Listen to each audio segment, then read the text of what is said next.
खुशामदीद। आजकल हर तरफ artificial intelligence यानी एआई की बात हो रही है। चैट जीपीटी हो या एआई से बनी हैरानकुन तस्वीरें, ऐसा लगता है जैसे ये टेक्नोलॉजी अचानक कहीं से आ गई है। लेकिन क्या आप जानते हैं कि ये रातों रात आने वाला इनकलाब दरअसल 70 साल से भी ज्यादा पुराना है? आइए इसकी पूरी कहानी जानते हैं। आजकल एआई के बारे में दो तरह की बातें सुनने को मिलती हैं। एक तरफ तो कहा जा रहा है कि ये हर मसले का हल है, कैंसर से लेकर क्लाइमेट चेंज तक। दूसरी तरफ ये डर है कि ये हमारी नौकरियां छीन लेगी और शायद इंसानियत के लिए ही खतरा बन जाए। तो सच क्या है?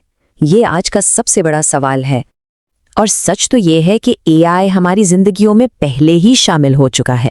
चैट जीपीटी से सवाल जवाब करना हो, एआई से तस्वीरें बनवाना हो, सेल्फ ड्राइविंग कारें हो या हमारे फ़ोन में मौजूद वर्चुअल असिस्टेंट्स, हम रोज़ाना इस टेक्नोलॉजी को इस्तेमाल कर रहे हैं। लेकिन ये सब कुछ एकदम से नहीं हुआ। इसकी जड़ें 70 साल से भी ज़्यादा गहरी हैं। उस ज़माने में जब कंप्यूटर एक पूरे कमरे जितने बड़े हुआ करते थे। चलें ज़रा माजी में चलते हैं और देखते हैं कि ये ज़हीन मशीनों का ख्वाब शुरू कैसे हुआ। तो सबसे पहले बात करते हैं पहली कोशिशों की। ये वो दौर था जब एआई समझे एक रोबोट की तरह था, जिसे हर काम के लिए साफ साफ हुक्म देना पड़ता था। वो सिर्फ उसूलों पर चल सकता था, खुद से कुछ नहीं सोच सकता था। तो कहानी शुरू होती है 1950 में, जब मशहूर साइंसदान एलन ट्यूरिंग ने एक सवाल पूछा, क्या मशीनें सोच सकती हैं? फिर 6 साल बाद 1956 में आर्टिफिशियल इंटेलिजेंस की इस्तिलाह पहली बार इस्तेमाल हुई और फिर कई दहाइयों बाद 1997 में वो तारीखी लम्हा आया जब आईबीएम के कंप्यूटर डीप ब्लू ने शतरंज के आलमी चैंपियन गैरी कैस्पारोव को हरा दिया। इस जमाने के जो एआई सिस्टम्स थे उन्हें एक्सपर्ट सिस्टम्स कहा जाता था। मतलब उन्हें हर काम के लिए ढेर सारे उसूलों और हिदायत के साथ प्रोग्राम किया जाता था। वो अपनी तरफ से कुछ नहीं कर सकते थे, बिल्कुल एक कुक बुक की तरह जो सिर्फ दी गई तरकीब पर ही चल सकती है। और इस दौर की एआई को समझने के लिए मशहूर science fiction writer Arthur C Clarke की ये बात बहुत ज़बरदस्त है। उन्होंने 1978 में कहा था, हमारे सबसे पेचीदा कंप्यूटर्स अब भी बेवकूफ़ हैं। हाँ, तेज रफ्तार बेवकूफ़, लेकिन हैं बेवकूफ़ ही। डीप ब्लू की मिसाल ही देख लें। वो एक सेकंड में शतरंज की 20 करोड़ चालें प्रोसेस कर सकता था, लेकिन वो किसी इंसान की तरह हिकमत अमली नहीं बना रहा था। वो बस हिसाब लगा रहा था। यानी ये रफ्तार थी, जहानत नहीं। और फिर सब कुछ बदल गया। कहानी में एक ज़बरदस्त मोड़ आया। साइंसदानों ने सोचा, क्या हो अगर हम मशीनों को उसूलों में बांधने के बजाय उन्हें खुद सीखने दें? ज़रा सोचिए, क्या हो अगर एक मशीन बिल्कुल एक इंसान की तरह तजुर्बे से सीखना शुरू कर दे, गलतियां करे, उनसे सीखे और वक्त के साथ साथ खुद को बेहतर बनाती जाए। ये एक इनकलाबी ख्याल था जिसने एआई की दुनिया बदल कर रख दी। और उसका जवाब मिला आर्टिफिशियल न्यूरल नेटवर्क्स की शक्ल में। इसको समझने का सबसे आसान तरीका है कि ये हमारे दिमाग की कॉपी करने की एक कोशिश है।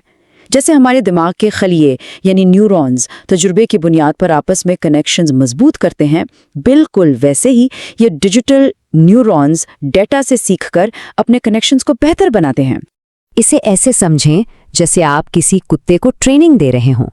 जब वो कोई अच्छा काम करता है तो आप उसे इनाम देते हैं, जिससे उसे पता चलता है कि ये काम दोबारा करना है। न्यूरल नेटवर्क्स भी बिल्कुल इसी तरह डिजिटल इनाम के जरिए सीखते हैं। अच्छा, इसको एक पुरानी वीडियो गेम की मिसाल से समझते हैं। एआई को बस अटारी गेम की स्क्रीन दिखाई गई। उसने अंदाजे से बटन दबाना शुरू किए। जब भी उसने कोई पॉइंट स्कोर किया, उसे एक डिजिटल शाबाश मिली। उस शाबाश ने इसके सिस्टम में उस कामयाब चाल को पक्का कर दिया। और जब यह अमल लाखों करोड़ों बार दोहराया गया, तो नतीजा क्या निकला? एआई इस गेम का मास्टर बन गया। गेम्स जीतना तो ठीक था, लेकिन उसके बाद जो हुआ उसकी किसी को उम्मीद नहीं थी।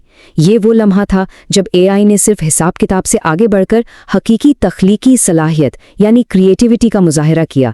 साल था 2016 और अल्फागो नामी एक एआई का मुकाबला गो के खेल में दुनिया के बेहतरीन खिलाड़ियों में से एक से था। याद रहे, ये खेल शतरंज से कई गुना ज़्यादा पेचीदा और गहरा माना जाता है। और मैच के बीच में अल्फागो ने एक ऐसी चाल चली, इतनी अजीब और गैर मुतवक्का कि दुनिया भर के माहिरीन ने कहा, अरे ये तो बहुत बड़ी गलती है। तारीख में ये चाल मूव 37 के नाम से मशहूर हुई। लेकिन वो गलती नहीं थी, वो एक ऐसी शानदार चाल थी जिसने मैच का पांसा ही पलट दिया और अल्फागो को जीत दिला दी। ये वो लम्हा था जब मशीन ने पहली बार हकीकी तख्लीकी सलाहियत दिखाई। एक ऐसा आइडिया जो किसी इंसान ने उसे सिखाया नहीं था, बल्कि उसने खुद ईजाद किया था। और यही उभरती हुई क्रिएटिविटी, यही वो ताकत है जो आज चैट जीपीटी को नज़में लिखने, एआई को तस्वीरें बनाने और हमसे इंसानों की तरह बात करने के काबिल बनाती है। यानी अल्फागो की कामयाबी ने आज की जदीद एआई की बुनियाद रखी। तो अल्फागो की इस जीत ने हमें आज इस मोड़ पर ला खड़ा किया है जहां से दो रास्ते निकलते हैं। अब सवाल यह है कि एआई के साथ हमारा मुस्तकबिल कैसा होगा? एक रोशन वादा या एक अनजाना खतरा? ये टेक्नोलॉजी एक दो-धारी तलवार की तरह है। एक तरफ तो इसमें बेपनाह अच्छाई का पोटेंशियल है। ये नई दवाएं बनाने और कैंसर की जल्द तशखीस में मदद दे सकती है। लेकिन इसी सिक्के का दूसरा रुख भी है। यही टेक्नोलॉजी झूठी खबरें फैलाने, मुआशरे में तासुब बढ़ाने और लाखों नौकरियां खत्म करने के लिए भी इस्तेमाल हो सकती है। और इस सारी भागदौड़ के पीछे एक बहुत बड़ी वजह है पैसा। अंदाजा है कि 2030 तक एआई की वजह से आलमी मईशत में $13 ट्रिलियन का इजाफा हो सकता है। इतनी बड़ी रकम के साथ हर कोई इस दौड़ में सबसे आगे रहना चाहता है। तो ये सब हमें कुछ बहुत बड़े सवालात के सामने ला खड़ा करता है। हम इसके खतरात को कैसे कंट्रोल करेंगे? इसके उसूल कौन बनाएगा? ये कैसे यकीनी बनाया जाए कि इसका फायदा सिर्फ चंद लोगों को नहीं बल्कि सबको हो? और सबसे बड़ा सवाल, ज़हीन मशीनों के इस दौर में इंसान होने का मतलब क्या होगा? हम एक अनजान रास्ते पे चल निकले हैं। ये सफ़र जितना पुरजोश है उतना ही सोचने पर मजबूर भी करता है। असल सवाल ये नहीं कि टेक्नोलॉजी क्या करेगी, असल सवाल ये है कि हम बहैसियत इंसान इसके साथ क्या करेंगे। इस कहानी का अगला बाब हम सबको मिलकर लिखना है।